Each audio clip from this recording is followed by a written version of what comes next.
ETF index mutual funds నేర్చుకుని stock మార్కెట్లో రాణించాలనుకుంటున్నారా? వెంటనే ఈ నెంబర్కి కాల్ చేయండి. నమస్తే, welcome back to Suman TV. Present మనతో పాటు ఉన్నారు TEDx speaker, legendary award winner in real estate, realtor oxygen founder and CEO doctor Nandi Rameshwar Rao గారు. నమస్తే సార్. నమస్తే. సార్, లే ఆఫ్స్ గురించి మాట్లాడుకుంటే ఐటీ సెక్టార్ లో మనం లే ఆఫ్స్ గురించి మాట్లాడుకుంటున్నాం. ఎప్పుడు ఉద్యోగం పోతుందో తెలియదు, పింక్ స్లిప్స్ ఎప్పుడు ఇస్తారో తెలియదు అనే వార్తలు చాలానే వస్తున్నాయి. ఇప్పటికీ ఇంకా లే ఆఫ్స్ జరుగుతున్నాయి. మరి కొత్తగా ఇంకోటి ఏంటంటే, ప్రముఖ బీర్ తయారీ సంస్థ అంటే మద్యం ధరలు పెరుగుతుండడంతో అందులో ఉన్నటువంటి ఎంప్లాయీస్ ఎవరైతే ఉంటారో 6,000 మందిని ఒకేసారి తీసేస్తున్నారంట. ఎందుకంటారు? అసలు ఏం జరుగుతుంది? ఇప్పుడు ఒక 3-4 దశాబ్దాలు చూసుకుంటే తాగడం అనేది ఒక అలవాటు. రోజువారు అంటే స్నానాలు చేస్తాం, టిఫిన్ అనేది మందు కూడా కావాలి. మందు తాగేవాడికి వాల్యూ బాగుండేది. అంటే మందు తాగితే గొప్పోడు, డబ్బులు, లగ్జరీ. మందు, సిగరెట్ అన్నీ కూడా నీడ్, వాంట్ రెండు ఉంటాయి. నీడ్ అనేది మంచి దాహం వేస్తే మంచి అయితే నీడ్ అయిపోతుంది. మందు కొట్టాలి, జ్యూస్ కొట్టాలి, లస్సీ కొట్టాలంటే లగ్జరీ. Want Dzire. నీ దగ్గర డబ్బులు ఉన్నాయి కాబట్టి నువ్వు కొబ్బరి ఉన్నది. ఇప్పుడు 60 రూపాయలు, 70-80 రూపాయలు అయింది కొబ్బరి బొండం. ఒక 10 రూపాయలు, 5 రూపాయలు కూడా ఉండేది కాదు.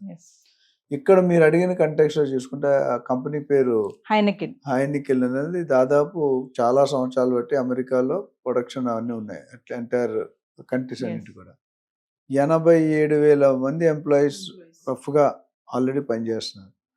అయితే ఇప్పుడు లేటెస్ట్ జనరల్గా 17-18 ఇయర్స్ దగ్గర నుండి 30-33 ఇయర్స్ వయసు గల పిల్లలు కానీ, మెన్ కానీ, ఉమెన్ కానీ, బాయ్స్ కానీ జెంజీ అంటున్నారా? జెంజీ అంటే తాగుడు మానేద్దాం అనుకుంటున్నారు, తగ్గించుకుందాం అని. ఎందుకంటే దానివల్ల హ్యాంగ్ ఓవర్స్, నిద్ర లేకపోవడం, హెల్త్ పాడవడం, ఇవన్నీ కూడా కొన్ని లక్షణాలు. మందు తాగేవాడికి ఆల్కహాలిక్, నాన్ ఆల్కహాలిక్ అంటే ఎవడు మందు తాగకపోయినా చచ్చిపోతాడు. బట్ జనరల్గా ఆల్కహాలిక్ ఉన్నవాడు కొంచెం జల్దీ పోతాడు. అంటే ఆల్కహాల్ తాగే వాళ్ళ సంఖ్య తగ్గుతుందని అంటున్నారా? తగ్గుతుంది కదా, తగ్గడం మొదలుపోయింది. ఇప్పుడే కాదు, లాస్ట్ 2 దశాబ్దాల్లో కూడా ఒకప్పుడు 72%, 73% తాగేవాళ్ళు ఉండేవారు. Especially western countries. వాళ్ళు మన కాఫీ టీ ఎలా తాగుతారు, మందు ఎలా తాగుతారు. నా దగ్గరికి 25 ఇయర్స్ బ్యాక్ నేను ఫ్రాన్స్లో ఒక టెక్నికల్ అడ్వైజర్ అని ఉండేవాడు.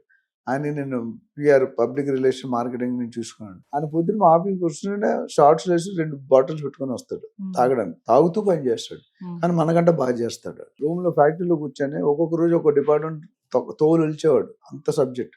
కానీ తాగడం మాత్రం అప్పుడు తినేదేంటి, బనానా, పిజ్జాలు, బర్గర్లు అవే తింటాడు.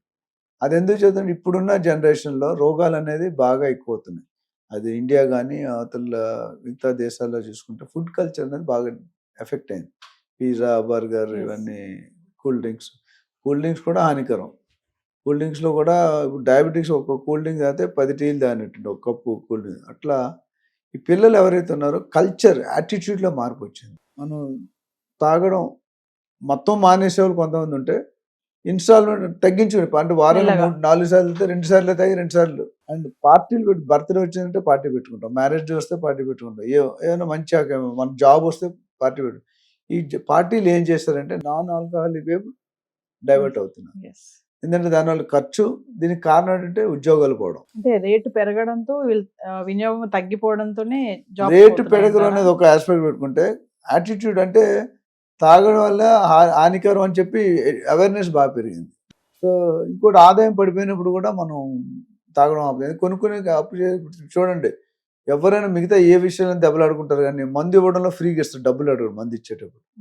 ఫ్రెండ్షిప్లో ఏంటంటే మందు తాగినప్పుడు మొత్తం చాలా విషయాలు ఓపెన్ అవుతాయి. అండ్ ఫ్రీగా వస్తుంది కాబట్టి వీడిచ్చినా వాడిచ్చినా దాని లిమిటేషన్ ఉంటుంది. ఇంతే ఇస్తా, 1 పెగ్ ఇస్తా, 2 పెగ్ ఇస్తా చెప్పడం, అంత ఓపెన్నెస్ పెరుగుతుంది పబ్లిక్లో. ఇప్పుడు ఇక్కడ ఏమైందంటే, ఒక పక్క ఉద్యోగాలు తీసేస్తున్నారు, ఇంకో పక్క అలవాట్లు మారుతుంది. 72% కాస్తే నాకు తెలిసి 40-42% పడిపోయింది. అంటే 30% తాలూకా కొన్ని మిలియన్ డాలర్లు ఖర్చు ఆగిపోయి సంపదలోకి వెళ్తున్నారు.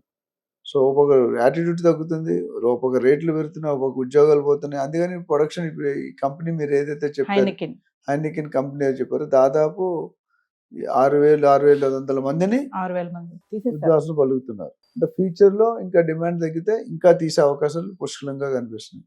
సో ఓవరాల్గా ఇట్స్ పాజిటివ్ సైన్. ఎందుకంటే చాలా మంది అయితే దీనికి మీరు ఒక విషయం గమనించాలి, భారతదేశం విరుద్ధంగా వెళ్తుంది. అక్కడ ఏం చేయాలి, తగ్గించుకుంటే మనం పెంచుకున్నాం. మన కన్జంప్షన్ ఆఫ్ లిక్కర్ అనేది బాగా పెరిగింది. అది స్టేట్ గవర్నమెంట్ లెవెల్లో కానీ, సెంట్రల్ గవర్నమెంట్ లెవెల్లో చాలా కొన్ని బిలియన్ డాలర్లు ఖర్చు పెట్టి తాగుతున్నారు. సో జనరల్గా అంతే కదా, మనం అమెరికాకి పోలిస్తే మనం ఎప్పుడు కూడా నెంబర్ 1 ఉండరు. అమెరికాలో మంచి విషయాలన్నీ చీరలు కట్టుకుంటున్నారు, తర్వాత దేవుడి గుడి కట్టుకుంటున్నారు, పూజలు పెరిగినాయి. చాలామంది ఫారెన్ అమ్మాయిలు మీరు చూసుకుంటే ఇండియా వాళ్ళు చేసుకుంటే చీర కట్టుకుని మన ట్రెడిషన్లు వచ్చి రాజస్థాన్, గుజరాత్ ఇట్లా పెళ్లి చేసుకుంటారు. కానీ మనం ఏం చేస్తాం, పబ్ కల్చరు క్లబ్ కల్చర్ తెచ్చుకుంటాం. This is a difference slip between the company. వాళ్ళ థాట్ ప్రాసెస్ వాళ్ళు బాగుపడుతుంటే మనం పాడవడానికి, అంటే తాగినోడు మంచోడు కాదని అనట్లేదు, బట్ తాగడం వ్యసనంగా పెట్టుకుంటే అది తప్పు. You will lose so many things. కొంతమంది ఎంతోమంది మనుషులు తాగబెడుతున్నారు, పిల్లలు తాగబెడుతున్నారు, వస్తువులు తాగబెడుతున్నారు, వెహికల్ తాగబెడుతున్నారు. అంటే తాగినప్పుడు మైకంలో ఉండి మనం ఏం చేస్తాం, ఏం మాట్లాడుతుందో తెలియదు. నన్ను చాలా మంది అంటే మీరు రియల్ ఎస్టేట్ 3 దశాబ్దం తాగరేంటి సార్ అని నవ్వుతారు నన్ను చూసి. ఇది రియల్ ఎస్టేట్ లో తాకుండా ఉండడం అనేది ఇట్స్ నైట్ మేర్. మేము రోజుకో పార్టీ ఉంటుంది, రోజుకో ప్రాజెక్ట్ లాంచ్ ఉంటుంది. ఒకడొకటి పిలుస్తారు, సీనియర్ పర్సన్ ఇంకా పిలుస్తారు. మనం కూర్చోబెడితే 3 గంటలు ఇంత కొద్ది నాలెడ్జ్ నాకుకోవచ్చు అనేది. కానీ నేను ఎవరో చెప్పారో, చాలా మా వైఫ్ చెప్పారని మనిషి కాదు, నా ఇంత నేను మనిషి. మా ఫాదర్ బేసికల్లీ ఆర్మీ వస్తారు, మా ఇంట్లో ఒరిజినల్ సరుకు ఉంటుంది ఆర్మీ అంటే. కానీ నేను దానికి విరుద్ధంగా ఇంతవరకు టచ్ చేయలేదు, టచ్ చేయలేము, మనం పెట్టుకున్న కండిషన్. సో ఓవరాల్ దీని మన కంట్రోల్ ఉంటాం. నేను ఎందుకు తాగనంటే మనం తాగించిన మనం ఏం మాట్లాడడం, ఏం రాంగ్ అవుతుందని ఒక ఫియర్ ఆఫ్ ఇది ఉండేది. ఆ ఫియర్ వల్ల అలవాటు అయిపోయింది. మందు వాసన బట్టి ఎవరైనా మందు తాగుతాం, తాగండి, నేను తాగను, నేను తాగిపిస్తా. నేను వాళ్ళ కోరికలు మనం ఇబ్బంది అనుకుంటా. Business effect. బిజినెస్లో ఏమవుతుందంటే పబ్లిక్ రిలేషన్లో జనంతో మందుతో పాటు ఉండాలి, అయితే యూ విల్ నాట్ సర్వైవ్. అట్లా మనం కంట్రోల్లో పెట్టుకోవడం మన ఇష్టం. మీరు కంట్రోల్ లేదు, మీరు తాగుతాను, మీరు తాగండి, నేను మొత్తం తాగను, నేను పక్కన లెమన్ జ్యూసో రైట్ ఏదో తాగుతాను. సో ఓవరాల్గా కల్చరల్ చేంజ్ వస్తుంది. ఫారెన్లో ఉన్న మేజర్గా టీనేజర్స్, మిడ్ ఏజ్ ఏదో ఉందో 18 to 32 అనేది, వాళ్ళు దాదాపు 30-40% చేంజ్ కనిపించి తాగడం తగ్గించేందువల్ల వాళ్ళు కొద్ది డబ్బులు సేవ్ అవుతున్నారు, లైఫ్ మంచిగా అవుతున్నారు, రోగాలు తగ్గుతున్నాయి, కంట్రీకి లాస్ అవుతుంది. ఈ కంపెనీ హైనిక్ ఏదైతే కంపెనీ ఉందో, హైనికిన్ కంపెనీ, వాళ్ళు ఎంప్లాయీస్ని తీస్తున్నారు. రానున్న రోజులు ఇంకొద్ది తీసే అవకాశాలు చాలా కనిపిస్తున్నాయి. So it's a good move as for as America is concern, but it's a bad move as for India is concern. అంటే సార్, ఉద్యోగాలు పోతున్నాయని బాధపడడం కంటే జెన్జీ కొంచెం ఆల్కహాల్ కి దూరం అవుతున్నారని హ్యాపీ ఫీల్ అవ్వచ్చు. ఎందుకంటే they can spend more time with family. Yes. కొంతమంది పుస్తకాలు ఉంటాయి కదా, మంగళసూత్రాలు, అవి కూడా తాగడం పెట్టేస్తున్నారు. తాగడానికి డబ్బులు కొట్టి తాగడం అనేది it's very different kind of negative hobby. అంటే మంచిది కాదు. ఎప్పుడైనా వస్తే తాగడం తాగొద్దు అంటలేదు, తాగేవాడు తప్పు అంటలేదు, తాగండి. ఏదైనా ఫంక్షన్ అకేషన్ ఉంటే తాగండి, తాగేవాడు. మరి రోజు అదే వ్యసనంగా పెట్టుకుంటే ఎక్కడి నుండి వస్తాయి డబ్బులు? Thank you sir.